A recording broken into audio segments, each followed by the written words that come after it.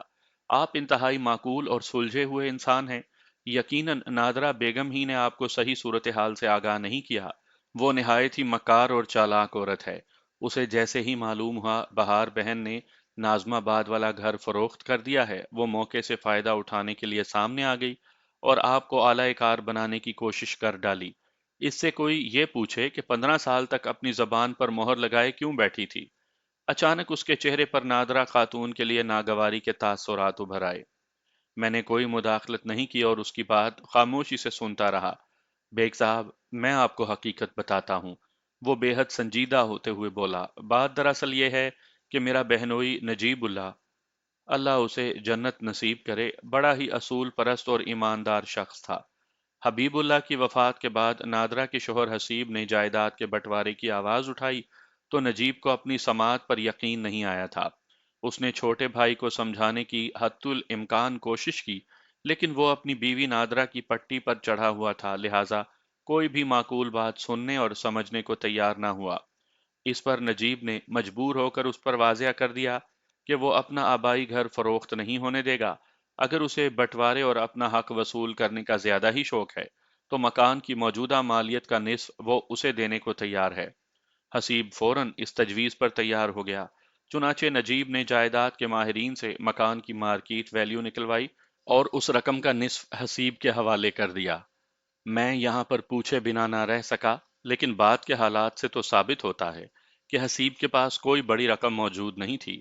نادرہ نے اس رقم کا کہیں کوئی تذکرہ نہیں کیا۔ نوشاد علی اچھی خاصی تیاری کے بعد میرے پاس آیا تھا۔ اس مکار کے پاس ہر ممکنہ سوال کا جواب تھا۔ بیگ صاحب، یہ نادرہ بیگم خود کو بڑی ہوشیار اور چالاک سمجھتی ہے، لیکن اس کا خاوند اس سے 10 ہاتھ آگے تھا۔ حسیب نے نادرہ کو رقم کی ہوا بھی نہ لگنے دی۔ دراصل وہ گزشتہ چند برس سے اچھا خاصا مقروض تھا۔ اس نے نہایت ہی خاموشی کے ساتھ نجیب سے حاصل ہونے والی رقم کو اپنے قرضے چکانے میں خرچ کر دیا۔ نادرہ کو کانوں کان خبر نہ ہوئی کہ اس کا شوہر جائیداد کا حصہ وصول کر چکا ہے۔ ممکن ہے چند روز کے بعد یہ بات کسی اور ذرائع سے کھل کر سامنے آ جاتی، لیکن حسیب کی خوش قسمتی کہ زندگی نے اسے اتنی مہلت نہ دی۔ یہ بات طے تھی کہ اپنا حصہ حاصل کرنے کے بعد اسے وہ گھر چھوڑ کر اپنی رہائش کا کہیں اور بندوبست کرنا تھا۔ وہ اب اس گھر پر کوئی حق نہیں رکھتا تھا۔ نجیب اللہ ہی اس آبائی مکان کا بلا شرکت غیر مالک و مختار تھا، مگر وقت نے اچانک کروٹ لی۔ اس کی فیکٹری کے بوائلر میں ایک خوفناک دھماکہ ہوا اور وہ ہمیشہ ہمیشہ کے لیے یہ دنیا چھوڑ کر چلا گیا۔ حسیب کی موت کے کچھ عرصے کے بعد نادرہ نے اپنے جیٹ سے مکان کے بٹوارے کی بابت استفسار کیا۔ وہ دونوں بھائیوں کے درمیان ہونے والی بات چیت سے تو واقف تھی، لیکن اسے یہ معلوم نہیں تھا کہ اس کا شوہر مکان میں اپنے حصے کی رقم وصول کر چکا ہے۔ جب نجیب نے اسے حقیقت حال سے آگاہ کیا تو وہ فوراً ہتھے سے اکھڑ گئی۔ نجیب جب اس کی کسی چال بازی میں نہ آیا تو نادرہ نے پسپائی اختیار کرنے ہی میں عافیت جانی اور اپنے بیٹے کو لے کر اپنے بھائی کے پاس کورنگی چلی گئی۔ 15 سال گزر جانے کے بعد پتہ نہیں اس کے پیٹ میں کیوں مروڑ اٹھ رہی ہے۔ میں نے اپنا شکنجہ مزید ٹائٹ کرنے کی خاطر اس سے پوچھا، مسٹر نوشاد علی، یہ تو آپ بڑی عجیب و غریب داستان سنا رہے ہیں۔ بہرحال آپ کی باتوں میں مجھے اچھا خاصا وزن محسوس ہو رہا ہے۔ یہ نادرہ خاتون تو واقعی بڑی عیار اور فتنہ پرور عورت ہے۔ میرے ان کلمات سے وہ یہی سمجھا کہ میں اس کے شیشے میں اتر چکا ہوں۔ مجھے اپنا ہم نوا پاتے ہی اس نے کہا، وہ دغاباز عورت، اب اگر آپ کے دفتر کے زینے چڑھے تو اسے بری طرح ڈانٹ کر بھگا دیجیے گا۔ یہ تو مجھے کرنا ہی ہے، لیکن سلیقے سے، میں نے اس کی خوشی کی خاطر گمبھیر انداز میں کہا۔ اس سلسلے میں آپ کو مجھ سے تعاون کرنا ہوگا۔ اندرونی خوشی سے اس کا چہرہ باغ و بہار ہو گیا، گویا میں نے اس کے دل کی بات کہہ ڈالی تھی۔ اس کی آنکھوں میں رقصاں شیطانیت نے مجھے بتا دیا کہ وہ نادرہ خاتون کے لیے کس قسم کے معاندانہ اور خبیثانہ خیالات رکھتا تھا۔ مجھے اپنی راہ میں ہموار دیکھتے ہی وہ پوری صفاقی سے بولا، آپ حکم کریں بیگ صاحب، 24 گھنٹے کے اندر اندر آپ نوشاد علی کی طاقت دیکھ لیں گے۔ حکم کریں کہ الفاظ اس نے اتنی سنگینی سے ادا کیے تھے کہ مجھے یوں محسوس ہوا جیسے وہ کہہ رہا ہو کہ اگر آپ کا اشارہ ہو تو وہ نادرہ خاتون کو دائمی خاموشی سے بھی سرفراز کرنے کی اہلیت رکھتا ہے۔ وہ کمینہ شخص پرت پرت کھل کر سامنے آ رہا تھا۔ میں نے اس کی شفاف آنکھوں میں دیکھا۔ نوشاد علی، مجھے آپ کی صلاحیت میں کسی قسم کا شک نہیں، لیکن ہمارے درمیان ایک واضح فرق ہے۔ کیسا فرق؟ میں نے کہا، آپ ہر کام طاقت کے بل بوتے پر کرنے کے عادی معلوم ہوتے ہیں، جبکہ میں کاغذ اور قلم کی مار مارنے کا قائل ہوں۔ میں نے نادرہ خاتون کے سلسلے میں آپ سے جس تعاون کی درخواست کی ہے، اس کا تعلق کاغذ اور قلم سے ہے۔ اگر آپ میری مدد کو تیار ہو جائیں تو میں اس دروغ کو عورت کو ایسی مصیبت میں پھنساؤں گا کہ زندگی بھر یاد رکھے گی کہ کس وکیل سے پالا پڑا تھا۔ اس کی باتیں ایک فوری مسرت کے باعث بے حد چوڑی ہو گئیں۔ رازدارانہ لہجے میں اس نے مجھ سے پوچھا، کاغذ قلم کے حوالے سے میں آپ کی کیا مدد کر سکتا ہوں بیگ صاحب؟ میں نے سرسری انداز میں کہا، کاغذ قلم تو میں نے محاورتاً استعمال کیا ہے، دراصل اس سے میری مراد قانونی دستاویز تھی۔ قانونی دستاویز؟ میں سمجھا نہیں بیگ صاحب۔ وہ پوری طرح میری ٹرانس میں آ چکا تھا۔ میں نے سمجھایا، نوشاد صاحب، آپ نے بتایا ہے کہ آپ کا بہنوئی نجیب اللہ مرحوم خاصا عاقل اور بردبار شخص تھا۔ مجھے یقین ہے جب اس نے اپنے چھوٹے بھائی حسیب اللہ کو مکان کے نصف حصے کی مد میں ایک بڑی رقم ادا کی ہوگی تو اس ادائیگی کے سلسلے میں کوئی پکا کاغذ ضرور تیار کیا گیا ہوگا۔ میرا مطلب ہے اسٹامپ پیپر پر باقاعدہ قانونی دستاویز جس پر دونوں مرحومین کے علاوہ دو گواہان کے دستخط اور نام پتہ بھی درج ہوگا۔ جی ہاں، بالکل، یہ تو بہت ضروری تھا۔ اس ثبوت کے بغیر حبیب اللہ کا وہ آبائی مکان نجیب اللہ کے نام منتقل نہیں ہو سکتا تھا۔ دو بھائیوں کی وراثت کا معاملہ اٹھ کھڑا ہوا تھا۔ جب تک حسیب اللہ کی دستبرداری کا ٹھوس ثبوت عدالت میں پیش نہ کیا جاتا، اس مکان کی رجسٹری نجیب اللہ کے نام ہو ہی نہیں سکتی تھی۔ بیگ صاحب، آپ قانونی اور قانونی معاملات کو مجھ سے زیادہ جانتے ہیں۔ نجیب اللہ نے حسیب اللہ کی موت کے کچھ عرصے کے بعد ہی مکان کی رجسٹری اپنے نام کروا لی تھی۔ نادرہ بیگم تو کسی بھی صورت حق جتانے کی پوزیشن میں نہیں ہے۔ پتہ نہیں بیٹھے بٹھائے اس کے دماغ میں یہ کیڑا کیوں کلبلا گیا ہے۔ نوشاد صاحب، کیڑا کلبلایا ہے تو اس کیڑے کو شانت بھی کرنا پڑے گا۔ اگر آپ مجھے اس اسٹامپ پیپر کی ایک کاپی لا دیں تو میں نادرہ خاتون کو ایسے چکر میں پھنساؤں گا کہ نانی دادی روزانہ خواب میں آئے گی، اور اگر اصل دستاویز مل جائے تو کیا کہنے۔ لیکن اس کے لیے میری ایک شرط ہوگی۔ کیسی شرط؟ اس نے مجھ سے پوچھا۔ میں نے خالص کاروباری لہجے میں کہا، میرے لیے سب سے اہم میری فیس ہے۔ اگر میں آپ کی موافقت میں کام کروں گا تو آپ کو میری فیس بھی ادا کرنی ہوگی۔ وہ مکار اور ظالم شخص ہر حوالے سے نادرہ اور اس کے بیٹے کا برا چاہتا تھا۔ اس کے ہونٹوں پر بڑی زہریلی مسکراہٹ پھیل گئی۔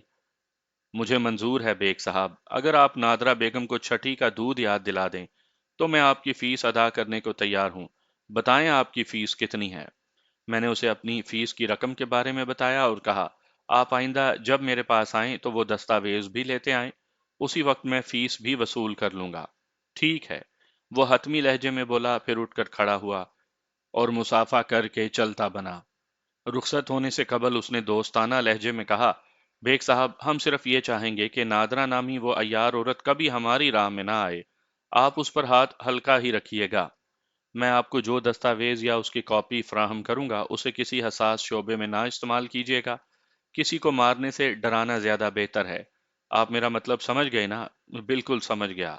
آپ بے فکر ہو جائیں۔ وہ میرا شکریہ ادا کر کے رخصت ہو گیا۔ اس کے جانے کے بعد کافی دیر تک میں اسی بارے میں سوچتا رہا۔ وہ ریل کا قدیم انجن مجھے ذرا پسند نہیں آیا تھا۔ اسے اعتماد میں لے کر میں نے اس کی عیاریوں کی کلائی کھول دی تھی۔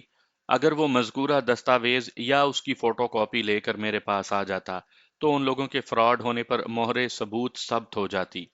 اب تک جو حالات و واقعات مجھ تک پہنچے ان کی روشنی میں مجھے نادرہ خاتون مظلوم اور بہار بیگم ظالم نظر آئیں۔ میرا اندازہ یہی تھا کہ نجیب اللہ اور حسیب اللہ کے درمیان اس نوعیت کی کوئی دستاویز نہیں تھی۔ نجیب اللہ نے اپنی بھاوج کو آبائی مکان سے بے دخل کرنے کے بعد یقیناً ایسی کوئی دستاویز بیک ڈیٹ میں تیار کروائی ہوگی تاکہ وہ مکان اپنے نام کروانے میں کسی قسم کی دشواری کا سامنا نہ کرے۔ حسیب اللہ کی موت کے بعد یہ کام نسبتاً آسان ہو گیا تھا۔ بڑے افسوس کے ساتھ میں یہ تسلیم کرنے کو تیار ہوں کہ ہمارے یہاں اس قسم کی اپنی مرضی کی دستاویزات تیار کروا لی جاتی ہیں۔ اگر انسان پیسہ خرچ کرنے کی استطاعت رکھتا ہو تو کام کرنے والوں کی کمی نہیں۔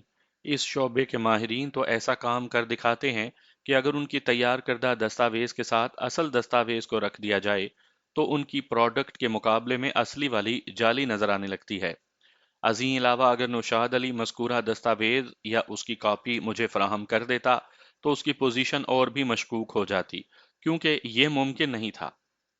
ایک لمحے کے لیے اگر ہم فرض کر لیتے ہیں، اگرچہ یہ ممکن تو نظر نہیں آتا، کہ حسیب اللہ کی حادثاتی موت سے قبل دونوں بھائیوں کے درمیان واقعی اگر ایسی کوئی قانونی دستاویز تیار ہو گئی ہوتی تو اسے ان کے ناظم آباد والے گھر کی فائل میں موجود ہونا چاہیے، کیونکہ وہ اسی مکان سے متعلق تھی۔